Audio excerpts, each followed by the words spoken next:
Hi guys, I'd like to welcome you guys all back to my channel. I'm here today to talk about meal prepping, which is something that if you follow me on my blog or you've watched my previous fitness updates, you know it's been something that has been off and on struggle for me.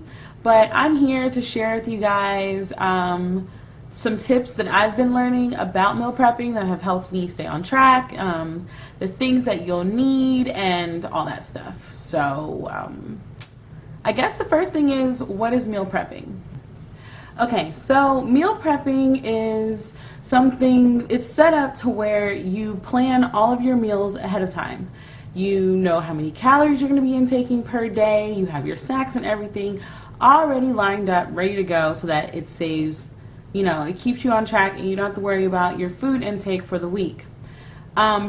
Pretty much the benefits of meal prepping for me have been, A, it saves money because you plan everything ahead and you don't buy anything more than what you need.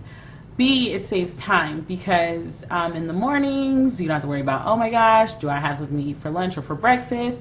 And dinner time, when you come home from the gym, you don't even have to really think about it. Just heat that bad boy up, reheat it in the oven or the microwave, and boom, you're done. Also, you don't cook every day.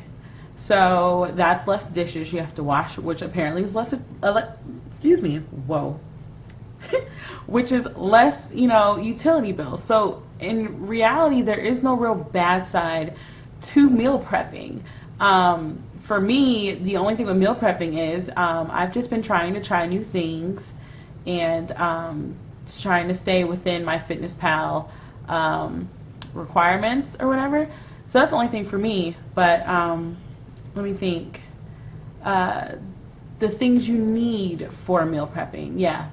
Things you need are, okay, so the things that I use for meal prepping, you'll need a notebook or just paper. For me, I use a notebook because it also plays as my food journal. And what I do with the notebook is, like sometime today, I'm going to lay out my meals for next week. By that I mean I'm going to have my breakfast, my mid-morning snack, my lunch, my mid-afternoon pre-workout snack, and then my dinner. And then I'm going to put that all into my FitnessPal ahead of time, and I'm going to see what my calories are, see what all my macros are, and make sure that they fit inside my requirements. And if they don't, I'm going to change it accordingly. So I recommend you use a pencil. That way, you don't have to just rip the page out. You can just erase and keep going. For me, that's the best way that it works. There's no guessing. I mean, FitnessPal is not 100% correct, but it's enough in the ballpark to where, it's good enough for me. Plus, after a while, I started learning, I kind of started to understand the amounts of, protein, carbs, and fats and stuff that I need. So when I'm meal prepping, I kind of recognize the serving amounts and things like that. Also, if I wanted to try a recipe, like last week, I had spaghetti squash and chicken pasta, which I didn't use a recipe for or anything. I made it from scratch just randomly because I really wanted pasta. So what I did was I got the ingredients, and I used my FitnessPal, and in the recipe builder, you just scan each ingredient that you use and you state how much of it you use, and then you say how many servings that you made it for, and it'll tell you all the breakdown for it. And I think it came up to like 3 something. I'm going to put that recipe on my blog, and I'll put all the macros and stuff for it as well. I just need to remember to do that. The next thing that you are going to need are Tupperware containers. I get my Tupperware containers from Walmart, but I have been looking on Amazon because they have, the tray, like the containers with the separation, so you can put your meal in separate categories. Because sometimes, depending on some of the food, like when I cook spinach and stuff, I don't like for my spinach to be in the same side as my protein and my starch, because the liquid and stuff. So I would like one of those containers. If I find any good ones, I will definitely let you guys know in my next fitness update, because I haven't found it yet, and I might even think about getting a bento box if it's big enough to hold everything that I need. The thing you're gonna need is a water bottle, and I have a 32-ounce water bottle, and the best part about it is 32 ounces So you only need about 4 of those to equal a gallon, because I drink a gallon of water minimum a day. During the summer, because it's been so hot, it's been a lot more than that. I think I've been drinking about 1.5 to 2 gallons a day, just because when I work out and stuff as well, I drink a lot of water when I work out because I sweat a lot. So, I mean, there's really, and everybody says, you know, there's a way you could drink too much water and all that stuff, but I haven't drinking it so excessively. I only, when I'm at the gym, once I get past the gallon, then I don't drink like the way that I do before, if that makes any sense. So after you have your Tupperware and your gallon, you are going to need a lunchbox. And I mean, you can get any lunchbox you want, especially depending on where you work and things like that. You may want to think about getting some of those freezer ice things that you can put inside of it as well, because sometimes I could go out in helicopter and I want to make sure my food and stuff stays nice and cold so that it doesn't spoil or anything like that. Also, you're gonna need to invest in Ziploc bags. For me, I have a Sam's Club card, so I went and got the quarter size ones, the ones that you use for TSA. I went and got a big thing of those from Sam's Club, and that's how I've been doing it. I also bought the small snack size ones. Those ones hold like my oatmeal, my protein powder, my Spark, any type of powders, anything. Those usually go in there, or like my whenever I have like cashews or things like that, that also goes in there.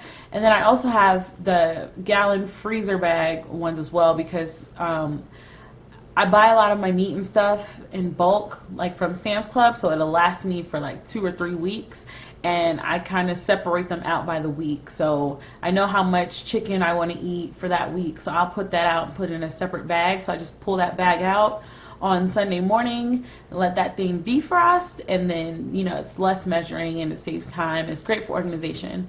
You can also use the Ziploc bags. Like if you don't want to cook all of your food at once, you can prep all your food and Ziploc bag them bad boys up and put them in the fridge and pull them out when you need it. Cutting up veggies and stuff early and putting them in Ziploc bags are a godsend if that is the way that you want to go about this.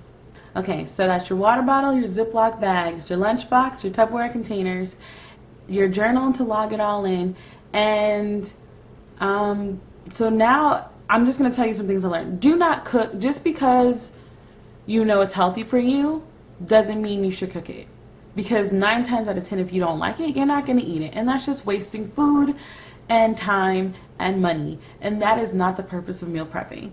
Stick to whatever you plan. Stick to it. Be accountable. There are days where I know I have food in the fridge, and you know, I'll be okay with going with my coworkers. No, stick to the plan, and you know, cook one less meal so you can have a cheat meal. And do that on the weekends when you want to relax, not when you're at work and stuff. And it's such an easy thing to do. And eating, I mean, I want my flat stomach, so eating is the way that I have to go about that. Plan your meals out. Pinterest is actually a good source to get ideas. Granted, the majority of the recipes on Pinterest are all fat attacks. There are always plenty of ways to reconstruct recipes to make them healthier. I mean, for the pasta example, instead of using pasta, I used spaghetti squash. Can't tell you how many calories that knocked off, but it was enough to make me feel better about eating it. So, I mean, healthy food doesn't have to be nasty. You don't have, for me, I have, on every Sunday, I meal prep. After church, I go to the store, I come home, I immediately prep all my meats, start chopping up the veggies, and I'm either grilling my meats or baking them. So if I'm baking them, they go in the oven right away. I prep all my starches to get ready to get cooked, my veggies to get ready to cook. It's important that you set a date to do it and you stick to it. Like every Sunday, that is my meal prep day. I might have other plans or whatever, but I always make sure that I have time to meal prep. Because if you plan, failure to plan is planning to fail. Say that over and over, because that is real. And food is not your enemy.